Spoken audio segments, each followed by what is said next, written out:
The news day continues here on One News Now. I'm Pauline Verzosa. 3 areas are under signal number 1 as tropical storm Leon maintains its strength.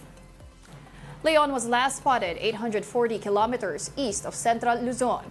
It carries maximum sustained winds of 85 kilometers per hour and gustiness of up to 105 kilometers per hour. The areas under signal number 1 are the eastern portion of mainland Cagayan, eastern portion of Isabela, and northeast portion of Catanduanes.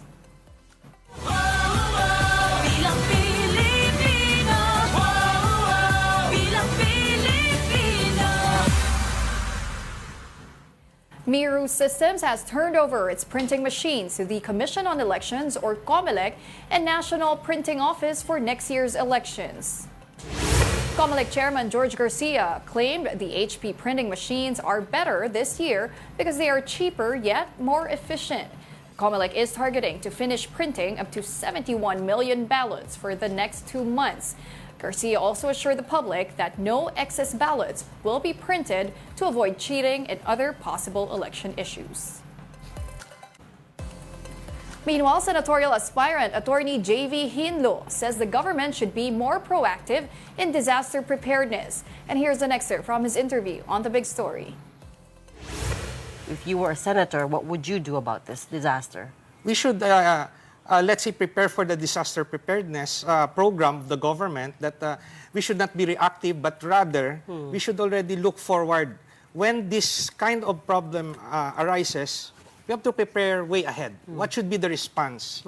Government should be ready. Our country is besieged by storms every year. So why do this thing continue to happen? At least a dozen, in fact. Yeah. So with how the government is carrying out rescue and relief operations now, where do you see them falling short? Where's As where what the issues? Former President Duterte said, we should have prepared ahead and not be reactive. So I agree with him. We have the 911 program, which I co-started with when I was still with the DILG. When the storm was already seen to be entering the Philippines, our police force, our firemen, all the responders should be prepared for it. But all the LGUs should be prepared But you for heard our interview with Rafi Magno. He was saying this was unprecedented levels of flooding over in Naga because what is involved here was the Bicol River Basin as well. Bukod doon kasi nga parang yung bagyo nandito sa may east going west. Pero yung cloud formation pa gano'n, parang hindi, kumbaga parang, I mean, how could they have prepared better for this? Natural calamity cannot be controlled by us. We can just limit its effect. No? We should look at the problem of our forests. Kailangan ba may reforestation? Denuded ba yung ating mga trees? Is it the right policy of government to do more reclamation projects? Saan ba lalabas yung tubig pag may baha dito sa Metro Manila? So, there should be a master plan.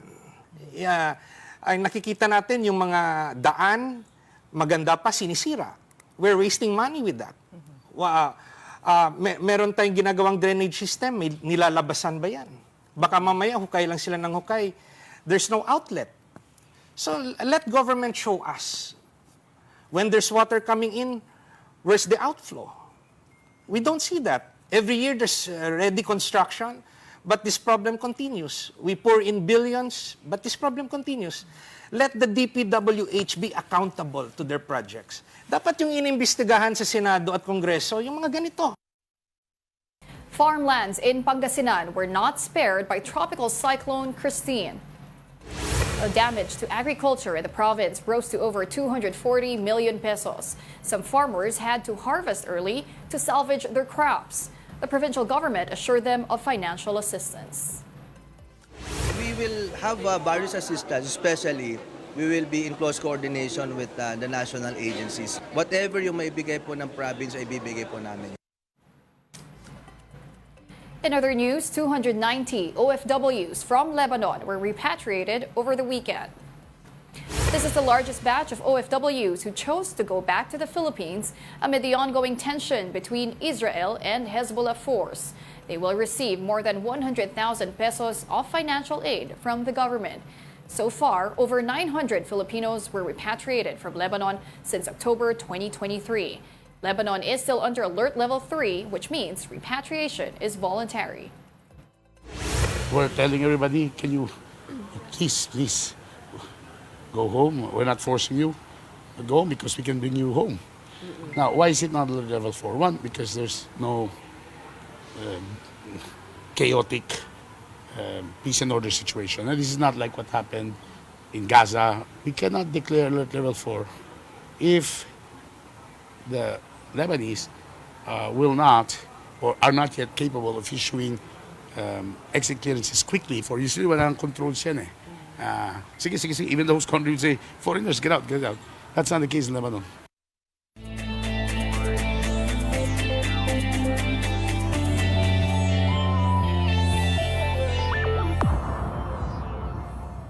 And now in sports, a TNT Tropa Giga draw first blood against Barangay Ginebra in their best-of-7 finals showdown in the PBA Season 49 Governor's Cup. TNT got off to a hot start and stayed in control throughout the match that ended with a final score 104-88. Ginebra tried to close the gap, but TNT's relentless defense left the Gin Kings struggling from the three-point territory. The PBA earlier announced that the game's proceeds will go to the victims of Tropical Cyclone Christine. The University of the East has bounced back at the expense of National University in the UAAP Men's Basketball Tournament. That and more in this report by Mobile Journal, Denise Valdesancho. After a day of being postponed, the rivalry continues in the 87th season of the UAAP second elimination round in yet another weekend showdown. This play of the quarter is brought to you by Pharmaton Energy Plus, powered by ginseng and 40 multivitamins to boost your energy. Maga to beat the buzzer, yes! Coming from a defeat against the De La Salle Green Archers after a 2-week break, the UE Red Warriors are back in the winning column after its victory against the NU Bulldogs, 74-58. With only a few points to separate them at the half, the men in the red and white shirts showed no signs of rustiness right after taking charge and extending their lead in the second half. Big man Precious Momo Way led the team after dropping a double-double of 17 points and 17 rebounds. Over the Taft side, the De La Salle Green Archers continue their winning streak after defeating the Ateneo Blue Eagles, 80-65. Right from the first quarter, the men in the green shirts managed to take the lead. Coming off from his 29-point career high, reigning MVP Kevin Kimbao managed to show that he's got the license to shoot, with his new career high of 33 points, together with 13 rebounds.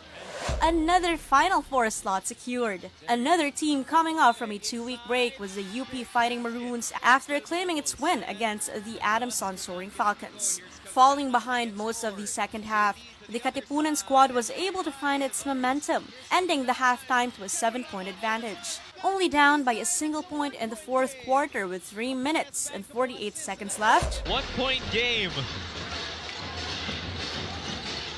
Jerry Belmonte inside. Big basket. The Adamson Soaring Falcons failed to hold onto its lead, ending the match with a final score of 70-59. The Growling Tigers are finally back on track after a 3-game losing streak. It was a much-needed win for the España-based squad, who spoiled VJ Press' 31-point explosion after ending the match in a 9-point lead, 79-70. Kyle Paranada, together with Nick Caballero, took charge, finishing the match with a season high of 13 points and 2 assists. With 2 more slots left for the Final Four, the pressure is on for the teams vying for a spot. Games continue this Wednesday at the Mall of Asia Arena, with Adamson taking on UE and a classic battle of Katipunan between the Fighting Maroons and the Blue Eagles. Mobile journalist Denise Valdesancho. We are One News. And those are the top stories of the hour. I'm Pauline Verzosa. We are One News.